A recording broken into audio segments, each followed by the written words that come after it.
Hey you guys, Stephanie Zima here with My Way of Life Coaching, and today we are going to talk about regrets, what exactly it means to live a life without regret, what the 5 common regrets are that most people are facing these days, and also a little bit about how you are going to take steps to not fall into the same regrets that most people are faced with today. So you hear me talking about this all the time, but what exactly does that mean, right? What exactly does that mean? In my mastermind trainings, my mentor has talked about, I had to write my own eulogy, you guys. And writing your own eulogy, there is something to be said about this, right? When you are writing your own eulogy, you come in touch with your own mortality. You have to take an inventory as to what you have done so far in your life, where you are currently, and how that measures up with what exactly it is that you are doing right now, right? People are growing a lot when they are faced with their own mortality. And while it was a really gut-wrenching, I think that's the right word, gut-wrenching experience to do that, there was a really good purpose to it. The purpose is that your brain starts understanding how very important it is to take inventory as to where you are right now and where you're wanting to go, and how every action is measuring up with this. Now, that was an example that was in just a training. Now, I had, unfortunately, the experience to to experience someone with regrets firsthand. Okay, firsthand. And I am not going to get into big details here right now, but let me tell you that that is the worst thing. If you have some loved one of yours and you're witnessing the fact that they are in deep regret about some things that they have done, everything will change for you, right? Okay, so diving into here, people grow a lot when they're faced with their own mortality. So when you realize that you live all your life, right, all your life with something, and you haven't you lived with one set of rules, but you have never really taken inventory of what those rules are, it is time that you do that, okay? So diving into this now, here are the 5 common regrets. And I looked this up, you guys, from a hospice care facility. They have done some studies on that. They have done an inventory of kind of talking about and looking around a little bit as to what the 5 common regrets were, right? And what people were saying about it. So number 1 regret was, I wish I had the courage to live a life true to myself, not the life others expected of me. Whew. Truth bomb, you guys. Not the life others were expected of me, right? What exactly does that mean? It means that people are expecting us to be a certain way, and some people, or most people actually, are just conforming to what they are, and they're not taking their own inventory and changing this. This was the most common regret of all. When people realize that their life is almost over and they look back clearly on it, it is easy to see how many dreams have gone unfulfilled. Guys, unfulfilled. That was number 1. Let that sink in for a second. That's why I keep repeating it. Let that sink in for a second. Number 1 regret was that people did not live their life true to themselves, and they just lived a life others expected of them. Okay? And in the end, they realized how many of their dreams did not come to fruition.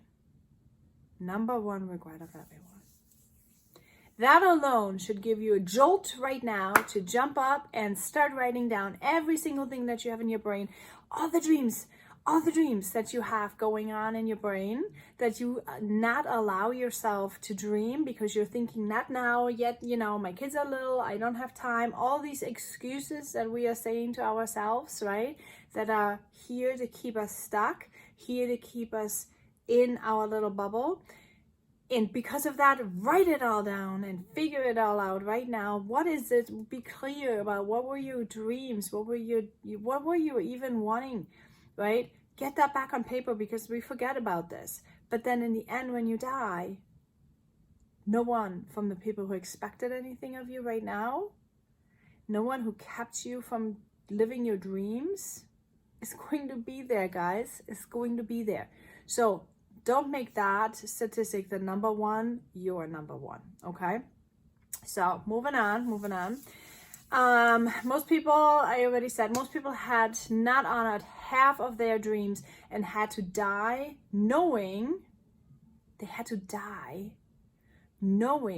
that it was due to their choices that they had made or not made.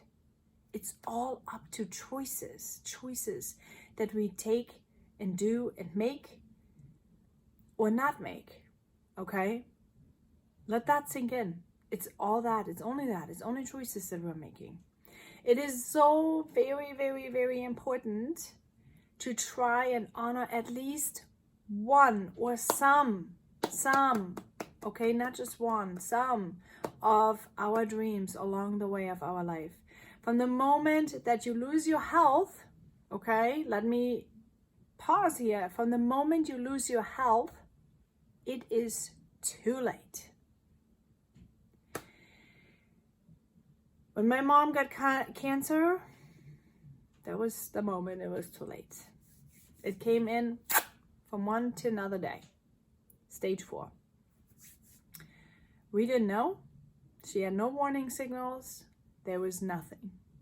From one day to another, boom, there it is. Now, it seems like it was one moment to another. Looking back now, me being a wellness coach, looking back now, I can see the warning signs. I can see a resentment that she was carrying way too long. I could see anger and stress and bitterness at some situations, not to go into big detail. I can see those things. I can see that she was putting herself way last versus way front, right? And faith obviously could have also been improved a little bit. There are things that could have been done, and I feel like that would have been something that she could have done, and I don't know for sure, would have avoided the cancer, maybe, but the moment we do not have our health anymore, even if it's not cancer, even if it's diabetes, even if it's heart attacks, strokes, whatever it is, you guys, the moment we lose our health, it is too late. You cannot do those things anymore. So health brings freedom. Very few realize until it's gone. Guilty as charged for 40 years of my life. Okay? However,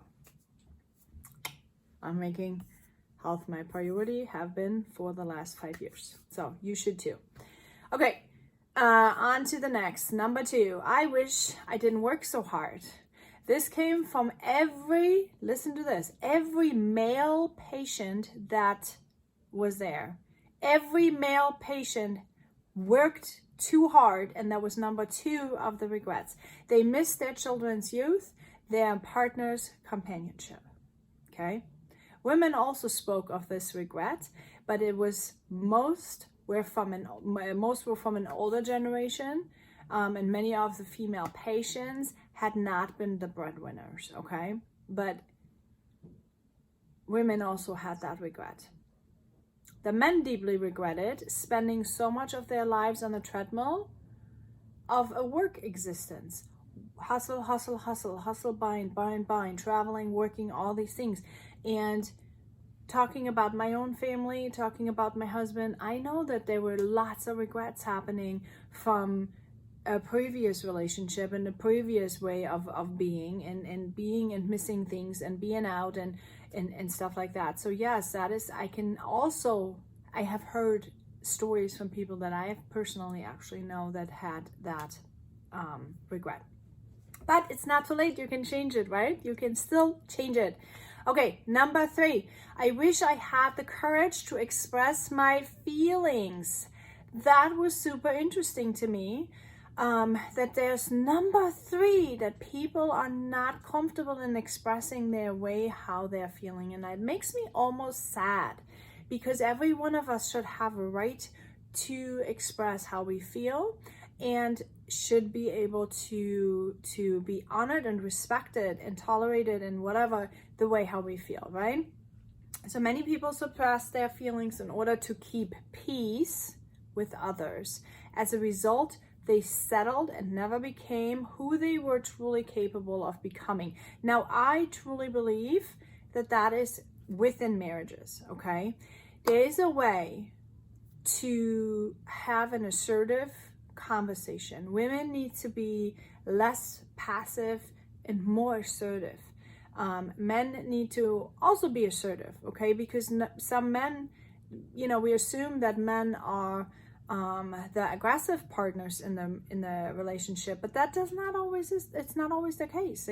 Some men also need to become assertive. And in marriage, or not just in marriage, in every kind of relationship, when everyone has an opinion and is listening to the other one, and everyone assertively can communicate, and those are communication skills that can be learned. Yes, I know, I had to learn those myself.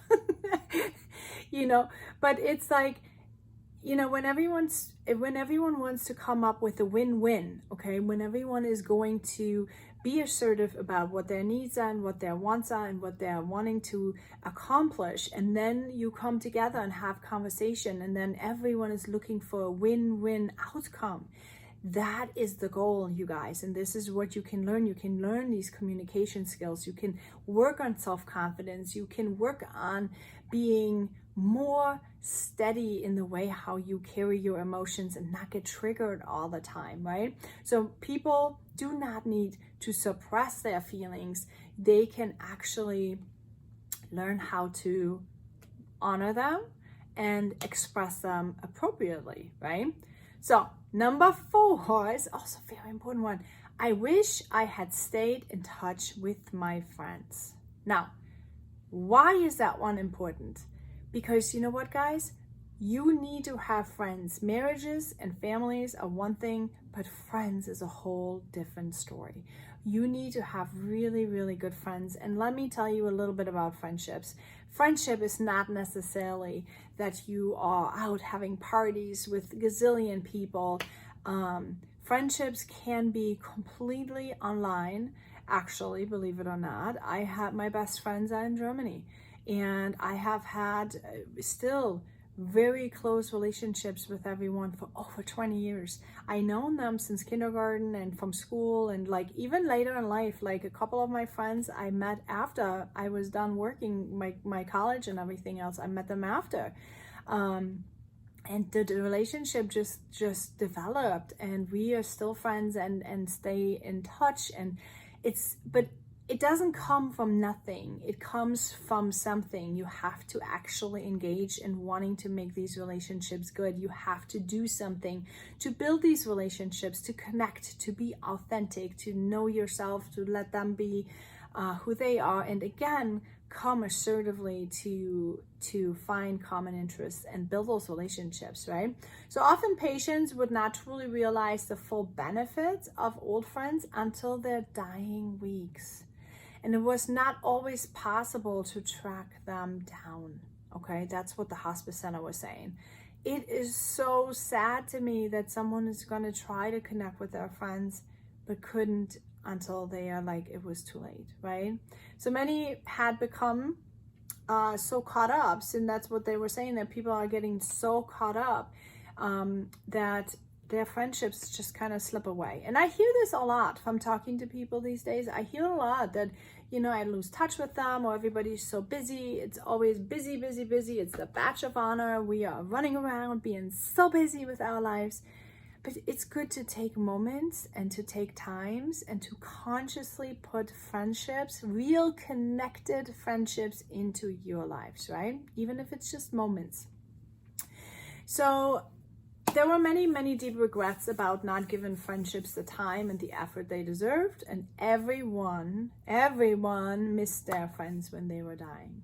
So, number 5 and last one, I wish that I had to let myself be happier.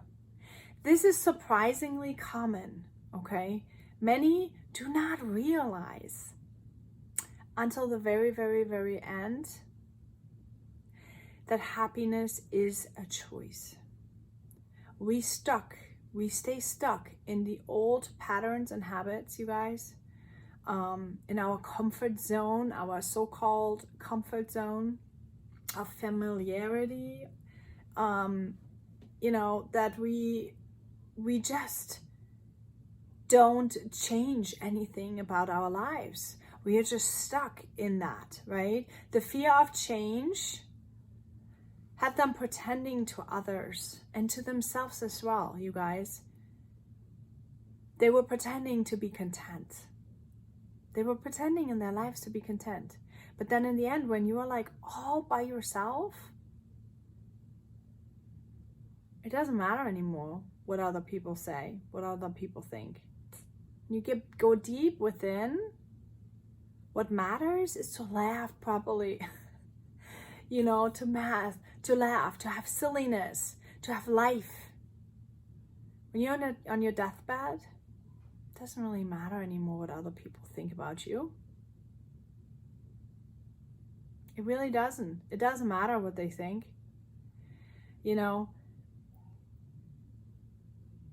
Life is a choice. It is your life. Choose consciously. Be really aware of what you want to do. Choose wisely and choose honestly. No one matters. The Jonesins don't matter. The Smith don't matter. The neighbor next door doesn't matter. It doesn't matter. It matters what you've got in your heart. It matters what you've got in your soul. And what makes you feel happy. Choose happiness, you guys. Okay? Right. So this is what it was for today on Monday Mindset. And what I want you to do, if this hit home with you at all, please hit the subscribe button, hit the like button, leave me a comment, send me a message, check out the link for my masterclass. You guys, I am helping, the masterclass. There's 3 different options in my masterclass that you can choose personal development with, that you can start personal development with, right? I am a certified wellness coach and transformation coach. And here is what I can tell you. It is so, so important that you start taking inventory of where you were from, what it is that you want to achieve, and that is taking steps, actions today to get there, okay? And often that is very overwhelming. And that is, it's not therapy, okay? In therapy, you're hashing out mental health issues. Coaching is something where you are actually figuring out what it is that you didn't do so far, where are you at right now, and how are you going to accomplish something?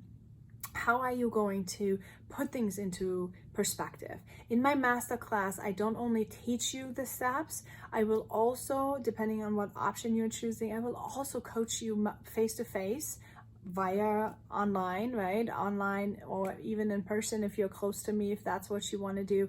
But I will coach you to work with you to really put the steps in. So you don't have to be afraid that you're overwhelmed and that you don't know what to do, and none of that. All you need to choose is choose happiness, choose health, okay? If you need help with that, I will also put something in the comments over there that you can check out on health supplements that I promote. And that I take myself as well, because when we lose our health, we have zero. We have nothing, it's over with. But if you want some help on your personal development, check out that masterclass. Do yourself that favor and make that change. Okay, so having said that, I wish you a great week. Have an amazing time. And next week, we are going to talk about where the patterns are coming from and what you can do with this. Okay, so check it out, stay tuned, make sure you hit the subscribe button, and I'll see you all next week.